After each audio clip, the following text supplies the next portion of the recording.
한국인만 몰랐던 더 큰 대한민국. 수학이 다스리는 나라 대한민국. 나는 우리 학생들이 미래를 걱정하며 앞으로 무엇을 해야 할지 막막하다고 말하는 것을 들을 때마다 몹시 가슴 아프다. 날 안타깝게 만드는 것은 단지 그들이 좋은 일자리에 취업할 수 있을지에 대한 불확실성만은 아니다. 학생들이 일상의 표면 아래에 감추어진 어떤 보이지 않는 힘이 끊임없이 솟구쳐 올라와 자신들의 발목을 붙잡는다고 느끼는 삶 자체가 너무나도 안타깝다. 한국 사회는 그들 모두가 인간으로서 본질적인 가치를 지니고 있다는 것을 인정하려고 들지 않는다. 한국인들이 하는 모든 일은 일단 숫자로 변환된다. 숫자로 순위를 매긴 다음에야 어떤 일의 가치가 인정받는다. 그런 과정을 거치는 게 마치 위반하면 안 되는 법칙처럼 돼버렸다.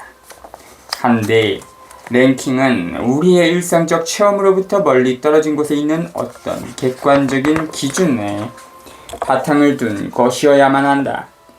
숫자가 다스리는 나라에서 살고 있는 우리는 사람들에 대한 판단을 내릴 때 그들이 주변 사람들과 어떻게 상호작용하는지, 그들이 일상적인 활동을 통해 우리의 문화와 조직에 어떻게 공헌하는지를 고려하지 않는다. 대신 우리는 수학적인 방정식을 동원해 사람의 가치를 결정한다. 예컨대 우리는 몇 개의 IT 기기를 팔았는가, 사회과학 논문 인용 색인 SSCI 논문을 몇 편이나 게재했는가, 몇 대의 자동차를 점검했는가 등과 같은 질문을 한다. 수학은 한국에서 가치를 매기는 최종적 결정권자가 됐다. 그 어떤 공헌도 양적으로 가늠할 수 없으면 인정되지 않는다. 나는 우리 학생들이 혼란스러워하는 중요한 이유가 있다고 생각한다. 그들이 한국 사회에 내재되어 있는 끔찍한 폭력에 대해 모르기 때문이다. 이 폭력은 지극히 복합적인 인간의 체험, 식구들이나 공동체 혹은 자연 세계와 나라는 개인 사이에 벌어지는 본질적으로 비묘하면서도 다차원적인 상호작용이 끊임없이 랭킹으로 단순화돼 표현되는 것이다. 랭킹이라는 숫자는 어떤 개인이나 조직, 심지어 나라 전체의 가치를 대변한다. 이처럼 인위적인 방식으로 사회에 존재하는 여러 가치를 수리적으로 바꿔 놓으려는 욕구의 원천은 무엇일까? 그것은 한국인으로서 다른 한국인을 판단할 경우 필연적으로 부패가 끼어든다는 우려가 있기 때문이다. 부패를 차단하려면 수학적인 평가라는 보다 객관적인 기준이 필요하다는 것이다. 하지만 인간 체험에 대한 이런 2차원적인 접근법은 인간 체험을 평준화시켜버린다. 그 결과 우리에게는 공허함만이 남는다. 교수로서 나는 교수진에 대한 평가가 좁은 범위의 학술지에 몇 편의 논문을 게재했느냐로 평가된다는 사실이 놀랍다. 교수들이 쓰는 글에 어떤 의미가 있는지는 전혀 평가받지 못한다.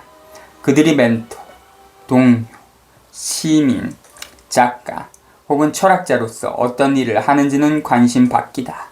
학술지에 몇 편의 논문을 발표했는지는 컴퓨터로 쉽게 셀 수 있다. 하지만 그를 포함해 한 교수가 하는 일의 중요성과 의미를 평가할 수 있는 사람은 그 일에 대해 깊은 이해가 있는 사람들 뿐이다. 교수보다 우리 학생들이 처한 상황은 훨씬 더 나쁘다. 그들의 복합적인 개인 체험은 일자리를 지원하는 과정에서 스펙이라는 묶음으로 변환된다. 마늘을 깨는 기구에서 겪게 될 운명과 같은 삶이 학생들을 기다리고 있다. 비극은 단지 학생들에게 돌아갈 일자리 수가 충분하지 않다는 게 아니다. 젊은이들을 저마다의 존재 자체로 평가하지 않는다는 것 자체가 더 큰 비극이다.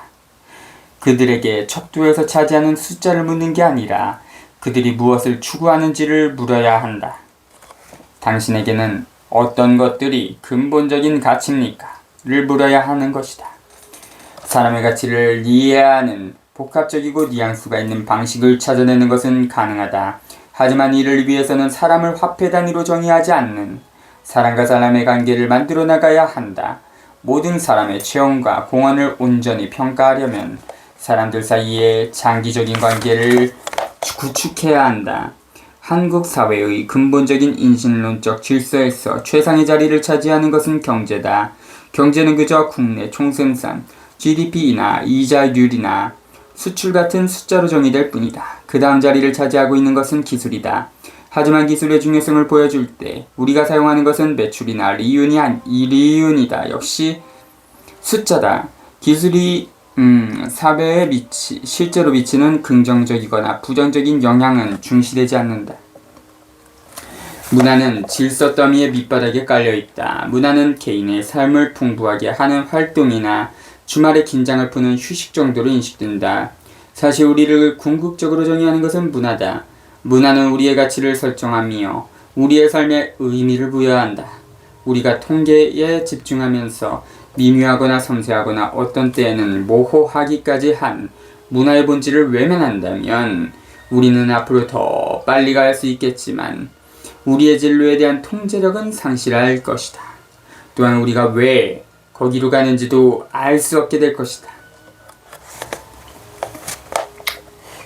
효는 한국인의 진정한 정체성이다.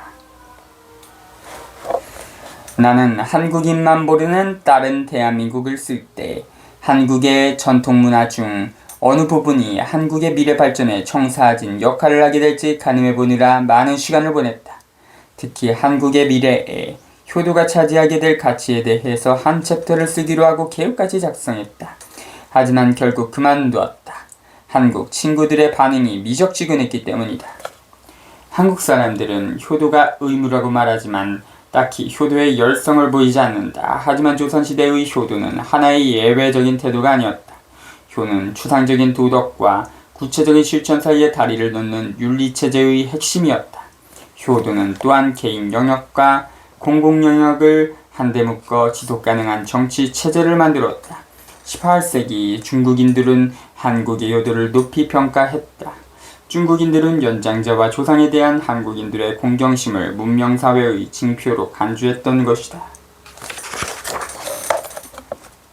그렇기에 한국의 미래를 설계할 때 효도 개념을 뒷전에 두겠다는 생각은 잘못된 것이다. 안동에 있는 유교랜드를 방문한 적이 있는데 디오라마 장치들이 웅장한 유교랜드 건물을 가득 채우고 있었다. 만화에서 튀어나온 것 같은 인물들이 등장해 유교적 가치를 전시하고 있었다. 이 테마파크형 전시 체험관의 취지를 충분히 이해할 수는 있었지만 유교적 덕성의 함량은 뒷전으로 하고 관람객 유치만 목적으로 한 것 같아 아쉬웠다. 12세 이상의 관람객을 끌어모을 만한 컨텐츠는 별로 눈에 띄지 않았다. 우리 사회에는 효도라는 개념에 내재한 타인에 대한 측은지심이 절실히 필요하다. 한국은 이제 자식들이 노부모를 내다버리는 일까지 발생하는 나라가 되어버렸다. 마찬가지로 가족으로부터 소외된 나머지 절망 속에서 자살하는 젊은이도 속출하고 있다. 영국 철학자 버트런트 러셀 1872년부터 1970년은 1920년 베이징에서 1년 동안 체류하며 강연 활동을 했다. 그는 1922년에 출간된 중국의 문제 The Problem of China에서 서구 국가 내에서 개인의 충성심을 전투부대로 유도하는 애국주의보다 유교의 효도가 정부를 운영하는 데 훨씬 바람직하다고 지적했다. 이 말에는 깊은 의미가 담겨있다. 효도는 개인의 영역과 국가를 연결하는 통합적인 철학의 가능성을 제공한다. 효도 철학은 단순화된 이념이 아니며 쉽게 궁극주의로 변질될 수 있는 애국주의에 의존하지도 않는다. 19세기의 서양 사람들은 한국인들이 지나치게 가족을 강조한다고 비판했다. 하지만 바로 효도가 한국이 제국주의 국가가 되는 것을 막았으며 인간의 넘치는 통치 제도를 유지할 수 있게 만들었다.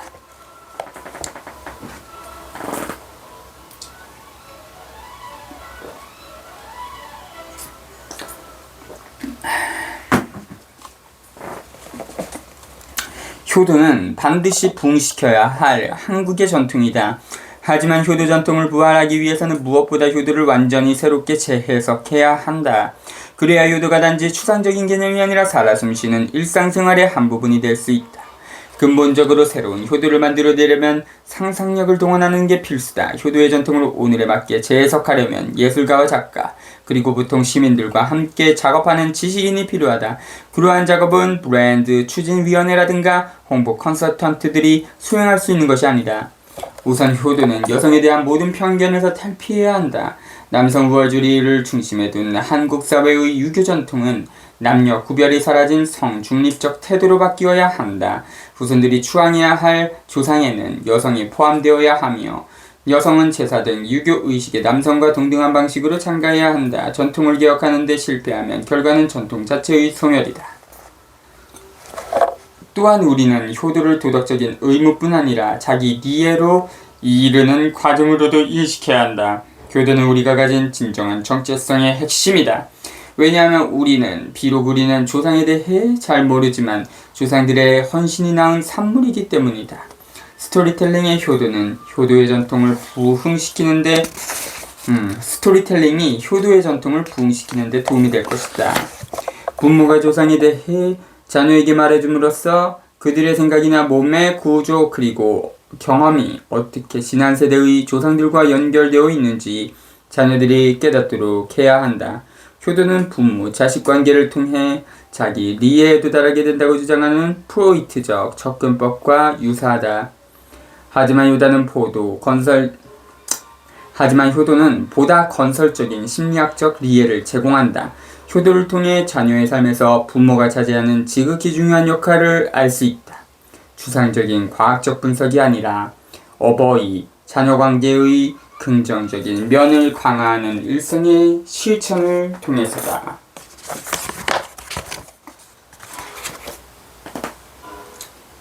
18.